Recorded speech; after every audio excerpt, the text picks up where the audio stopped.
Tu passes bientôt un DELF B1. Dans cette vidéo, je te propose une simulation de l'épreuve de production orale afin de te préparer à l'examen. Tu es prêt? C'est parti! Apprendre, parler, aimer le français avec Madame Fleu. Salut et bienvenue dans Apprendre, parler et aimer le français. Je suis Madame Fleu, je suis professeure de français pour les étrangers. Aujourd'hui, je vous propose une vidéo un peu spéciale. Je suis sortie de mon studio pour vous proposer une simulation de l'épreuve de production orale du DELF B1. Donc, je vais vous faire une simulation accompagnée d'Andrea, qui est espagnole, qui est ma collègue avec qui je travaille à l'université, et nous allons vous montrer comment se déroule un examen de production orale du DELF B1. Le jour de l'examen, il y aura 2 examinateurs. Mais pour cette vidéo, je serai seule en face à face avec Andrea. Pour rappel, la production orale du DELF B1 dure au total 15 minutes. Il y aura 3 tâches. Et pour le DELF B1, vous aurez 10 minutes pour préparer l'exercice 3 qui est le monologue suivi. Donc, le jour de l'examen, vous allez être accueilli par l'examinateur. Vous allez d'abord commencer par choisir le sujet pour la tâche numéro 3. Donc, vous allez tirer au sort 2 sujets, 2 textes. Vous allez en garder un et vous allez le préparer pendant 10 minutes. Au bout de 10 minutes, l'examinateur viendra vous chercher et puis l'examen de production orale commencera. Vous commencerez donc par la tâche numéro 1, se présenter, puis la tâche numéro 2, l'interaction, et enfin vous terminerez avec l'exercice 3, le monologue suivi, donc le texte que vous aurez préparé.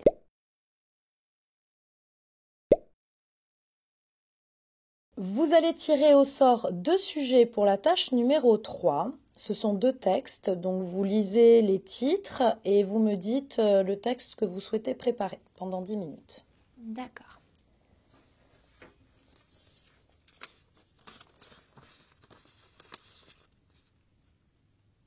Ok. Je choisis celui-ci. Ok, merci. Bonjour. Bonjour. Et bienvenue à l'épreuve de production orale du DELF B1. Je suis votre examinatrice, je suis Sandra Cazenave et donc je vais d'abord vous présenter, vous rappeler comment va se passer l'épreuve et ensuite nous commencerons. Si vous avez des questions, n'hésitez pas. Alors, donc vous allez passer l'épreuve de production orale donc, qui se compose de 3 parties. Cette épreuve dure 15 minutes au total. Et donc, vous avez déjà préparé l'exercice 3 pendant 10 minutes. Donc, nous allons d'abord commencer par l'entretien dirigé. Donc, l'entretien dirigé dure environ 3 minutes. Ensuite, nous allons passer à la tâche numéro 2. Donc, il n'y a pas de préparation. Vous tirerez au sort 2 sujets. Vous en choisirez un. Et donc, c'est une tâche d'interaction, donc un peu comme du théâtre. Et enfin, vous aurez la tâche numéro 3, le monologue suivi. Et donc, vous avez préparé donc, pendant 10 minutes.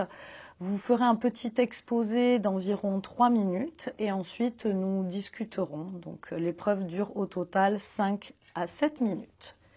Est-ce que c'est clair pour vous? Oui. Est-ce que vous avez des questions? Non. Ok. Eh bien, c'est parti, on commence. Pour la tâche numéro 1, bonjour. Bonjour. Pouvez-vous vous présenter? Oui. Alors, je m'appelle Andrea, j'ai 25 ans, je suis de nationalité espagnole et j'habite en France, à Pau, pour faire mes études. Donc, j'ai fait un master FLE, français langue étrangère, pour devenir professeur de français un jour. Je suis arrivée à Pau il y a 2 ans. Et je compte rester en France un peu plus pour travailler ici, trouver un travail comme professeur de français pour étudiants étrangers. Alors, ici, je suis toute seule. Mes parents sont en Espagne, mais on n'est pas loin. Donc, je fais souvent des allers-retours les week-ends pour aller les voir. Mes amis, j'ai la chance d'avoir des amis en Espagne et en France. Maintenant, la plupart sont en stage, donc on se voit moins souvent, mais on reste toujours en contact. J'aime beaucoup lire, apprendre des nouvelles choses, apprendre des langues. Voilà. Et j'aime beaucoup aussi faire la cuisine. D'accord. Quel type de cuisine Un vous peu aimez tout, faire? mais j'aime spécialement faire de desserts. Ah, d'accord. Les desserts, le Oui. sucré. Ok. Qu'est-ce que vous avez fait les vacances dernières? Les vacances dernières, je suis partie en Espagne, mais pas pour voir mes parents. Je suis allée de l'autre côté, à Barcelone, D'accord. pour voir des amis qui font des études là-bas et pour visiter aussi la ville parce que je ne connaissais pas la ville et ça a été très chouette. Il faisait beau, donc on a bien profité. D'accord. Donc vous êtes resté combien de temps? Une semaine. Une semaine. Oui. D'accord. Et qu'est-ce que vous avez préféré à Barcelone? Visiter les endroits incontournables de la ville et aussi faire les magasins d'occasion parce qu'il y en a beaucoup et c'était pas cher, donc on a bien profité. Donc vous avez acheté beaucoup de choses. Beaucoup de vêtements. Beaucoup de vêtements. D'accord. Oui. Très bien. Et comment vous vous imaginez dans 10 ans? Qu'est-ce que vous pensez où vous serez? Qu'est-ce que vous ferez? Comment vous imaginez ça? Je m'imagine en France. D'accord. Oui, avec un travail dans mon domaine, donc en tant que professeur, soit dans une association, soit dans un centre des langues aussi, dans un endroit qui soit pas loin de l'Espagne non plus pour pouvoir aller voir ma famille et mes amis, mais qui soit pas loin de la montagne aussi. D'accord. Donc vous aimeriez rester ici dans cette région? Dans cette région, oui. D'accord. Oui, oui. Ok. Eh bien, écoutez, ça fait 3 minutes. Donc, nous avons terminé la tâche numéro 1. Nous allons passer à la tâche numéro 2. On va faire l'exercice en interaction. Ça va durer entre 3 et 4 minutes. Je vous laisse d'abord choisir 2 sujets. Vous les lisez et puis vous en gardez un.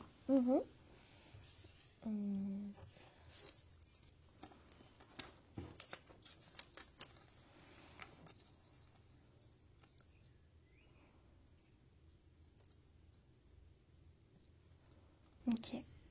Je garde celui-ci. D'accord. Alors, est-ce que vous pouvez le lire, s'il vous plaît? C'est le sujet 5. Vous êtes en France et vous proposez d'organiser dans la résidence pour étudiants étrangers où vous habitez un festival gastronomique. Chaque dîner sera préparé par un étudiant de nationalité différente.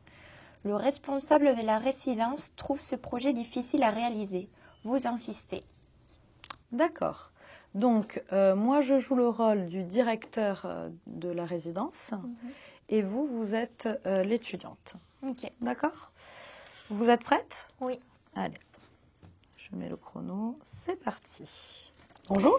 Bonjour madame, je voulais vous proposer si c'était possible d'organiser un festival gastronomique dans la résidence avec tous les étudiants, surtout les étudiants étrangers, pour montrer nos spécialités culinaires, faire goûter aussi aux étudiants français les différents plats de nos pays. Est-ce que ça serait possible ? Écoutez, je trouve que c'est une bonne idée, mais ça me semble un peu difficile à mettre en place. Comment on n'a pas beaucoup d'espace? Comment vous voulez faire? S'il fait beau, on peut le faire à l'extérieur. D'accord. Vu qu'il y a un grand espace aussi des jardins dans la résidence. Oui. Et on peut installer des serviettes par terre en mode pique-nique. Et si jamais il ne fait pas beau ou il pleut, on pourrait le faire à l'intérieur de la résidence, dans une salle de détente dans l'espace commun. D'accord. La salle n'est pas très grande. Vous pensez qu'il y aurait combien d'étudiants intéressés par ce projet? Les étudiants internationaux, on ne serait pas plus d'une vingtaine. D'accord. Et puis, on laissera la porte ouverte pour accueillir les autres étudiants qui veulent venir. Donc, il n'y aura pas le même nombre d'étudiants tout le temps. Donc, ils pourront D'accord. sortir. Mais en termes de matériel, comment vous pensez faire? Parce que nous, vous savez, on n'a pas de budget, on n'a pas d'assiette à vous prêter. Comment vous voulez faire? Alors ça, nous, on le fera. Chacun cuisine de son côté dans la cuisine collective de la résidence. D'accord. Donc avec nos assiettes, nos ingrédients, tout. On aurait juste besoin d'un espace pour se rassembler et peut-être aussi un petit budget pour faire des petits papiers pour annoncer qu'on fera la soirée tel jour à telle heure. D'accord. Bon, écoutez, ça, je peux peut-être voir avec la secrétaire pour faire des affiches, mais j'ai un petit peu peur qu'il y ait des problèmes, qu'il y ait peut-être d'autres étudiants qui viennent d'autres résidences. Moi, je veux pas qu'il y ait de bagarres ou que les choses se passent mal. Je comprends. Alors, dans ces cas-là, ce qu'on pourrait faire, c'est que quelqu'un de nos étudiants joue le rôle de surveillant et ne laisse passer que les étudiants avec la carte étudiante de cette université et donc de cette résidence. D'accord.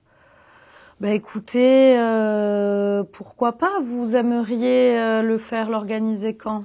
Eh ben, ça serait bien en soirée. D'accord. Parce que c'est là où il y a plus d'étudiants. Parce qu'en journée, ils ont peut-être des cours. Donc, un vendredi soir, on aimerait bien le faire. D'accord. Alors, attention, parce qu'après, vous savez, il ne faut pas non plus que ça dure trop tard, hein, parce qu'il y a des gens qui travaillent, parfois le week-end, des étudiants. Donc, il ne faudrait pas déranger. Jusqu'à quelle heure, comment vous voudriez organiser? On avait prévu de commencer vers 19h. D'accord. Et finir au plus tard à 22h. Bon, écoutez, ça me paraît pas mal. Est-ce que vous pouvez m'envoyer un mail en me détaillant toute l'organisation exacte et puis les informations que vous aimeriez mettre sur la fiche? Bien sûr, oui. Ok. Et alors, il y aurait quelle nationalité un petit peu? Donnez-moi envie. Qu'est-ce qu'on va manger? Alors, il y aura les étudiants Erasmus et les étudiants internationaux. Donc, il y aura des repas de l'Europe et d'ailleurs. D'accord. Donc, il y a des gens qui viennent d'Afrique, d'Asie, quelques gens aussi des États-Unis, d'Amérique du Sud. Donc, chacun son spécialité. Donc, il y aura du sucré, du salé, des choses à grignoter. Moi, je ferai les desserts. Eh bien, très bien. Eh bien, écoutez, je pense on va essayer cette année. Et puis, si c'est un succès, on recommencera l'année prochaine. Parfait. Merci beaucoup pour l'idée. Merci à vous. Merci. Au revoir. Au revoir. La tâche numéro 2 est terminée. Nous allons maintenant passer à la tâche numéro 3, donc l'exercice de monologue suivi. Donc, je vous rappelle que l'épreuve dure au total 5 à 7 minutes. Vous allez d'abord présenter pendant 3 minutes donc le texte que vous avez choisi et que vous avez préparé pendant 10 minutes. Voici le sujet qu'Andrea a choisi. Il s'agit du sujet numéro 2, les petits boulots d'été. Les jobs d'été sont un plus sur un CV, un plus sur le plan personnel, un plus sur le plan professionnel et une marque d'autonomie. À partir de 16 ans, les jeunes peuvent légalement effectuer des travaux adaptés à leur âge avec des horaires pas trop lourds et des tâches pas trop difficiles. Garder des animaux, aider dans un restaurant, faire quelques heures de nettoyage, s'occuper d'enfants, etc. à condition d'avoir obtenu l'accord écrit de leurs parents. Certains secteurs recrutent plus que d'autres. L'hôtellerie et la restauration, surtout dans les régions touristiques. La récolte du raisin, les vendanges, dans les régions viticoles. les services à la personne et, bien sûr, l'animation, moniteur ou animateur dans les centres de vacances. L'âge légal est-il selon vous adapté? Donnez votre avis. Est-ce que vous êtes prête? Oui. Allez, c'est parti. Alors, j'ai choisi le document 2, les petits boulots d'été. Alors, dans ce document extrait du site internet femina.fr, l'auteur parle des différents travails d'été pour les jeunes. Des avantages aussi, il parle que ces jobs sont en plus pour ces jeunes. Ensuite, il explique que dans ce type de travail, les tâches ou les responsabilités sont adaptées aussi à l'âge des jeunes. Et finalement, il parle que pas tous les secteurs recrutent, c'est beaucoup plus les secteurs en fonction de la région ou en fonction de la saison, ou c'est beaucoup plus aussi en animation ou dans les services à la personne. Alors moi, je pense que ces types de jobs d'été sont très bien pour les jeunes, surtout de commencer aussi à l'âge de 16 ans.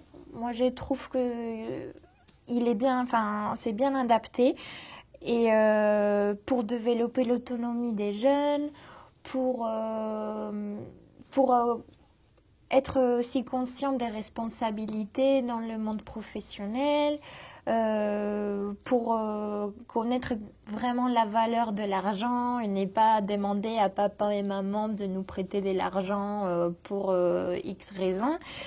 Et si c'est vraiment pour des choses que nous, on veut acheter et par le plaisir. Et de commencer aussi à un jeune âge, donc pas avec la majorité d'âge, mais avec 16 ans, ça nous donne déjà une idée, peut-être vers quel côté on veut continuer après dans nos études, de développer d'autres compétences pour l'avenir. D'accord. Ok. Est-ce que vous, déjà, personnellement, vous avez fait des petits boulots d'été? Ça existe en Espagne? Oui, ça existe, mais c'est un peu différent qu'en France. D'accord. On peut être embauché aussi à l'âge de 16 ans, comme le texte disait, avec un écrit de leurs parents. D'accord. Donc ça, c'est important aussi. Mais il n'y a pas beaucoup de jobs d'été. D'accord. J'imagine que ça dépend aussi de la ville. Mais sinon, c'est beaucoup plus en restauration. Okay. Ou dans surtout restauration rapide ou dans des bars et restaurants en été. Mais c'est un peu différent en France, je trouve qu'on embauche même à l'âge de 16 ans dans d'autres secteurs, surtout dans le tourisme aussi. D'accord. Enfin, une gamme beaucoup plus large aussi d'options. D'accord. Et vous, personnellement, vous avez fait à 16 ans, vous avez travaillé? Oui, moi, à 16 ans, qu'est-ce que vous avez fait? J'étais dans un bar, je travaillais comme serveuse. D'accord. Donc, c'était juste le mois d'août, le temps qu'une autre serveuse partait en vacances et puis elle revenait. Donc, l'avantage, c'est que voilà, j'avais mon argent de côté, même si c'était pas beaucoup pour moi. La désavantage aussi que je trouve, c'est que parfois les personnes qui embauchent ne sont pas très clean au niveau d'embaucher quelqu'un. Peut-être on n'a pas de contrat. D'accord. On nous paye aussi, ouais. mais on n'a pas parfois de contrat. Ils profitent, voilà, qu'on est mineur. Donc c'était pas la meilleure des expériences à ce niveau-là. Je pense que maintenant, avec le recul, j'aurais refusé sans un contrat. Mais à l'âge de 16 ans, on est jeune aussi. Tout à fait. Et vous avez eu d'autres expériences ou vous avez été juste serveuse? Après, je fais des petits travails d'été aussi, enfin des jobs d'été ici en France. D'accord. Donc je faisais mes études en Espagne. D'accord. Et puis pendant l'été, je partais en France et j'ai travaillé dans le tourisme, dans les services de tourisme. Et alors, qu'est-ce que vous avez fait exactement? Alors, j'ai passé 3 étés dans un office de tourisme en Bretagne. D'accord. Donc, c'était surtout informer sur les potentiels du territoire, les choses à visiter, conseiller les touristes, adapter aussi le conseil en fonction des envies, aussi de ce qu'ils ont envie de voir, de faire. Il y a certains qui préfèrent visiter des musées, d'autres qui aiment beaucoup plus la nature et partir en rando. Donc c'est être à l'écoute et adapter sur tous les conseils. D'accord.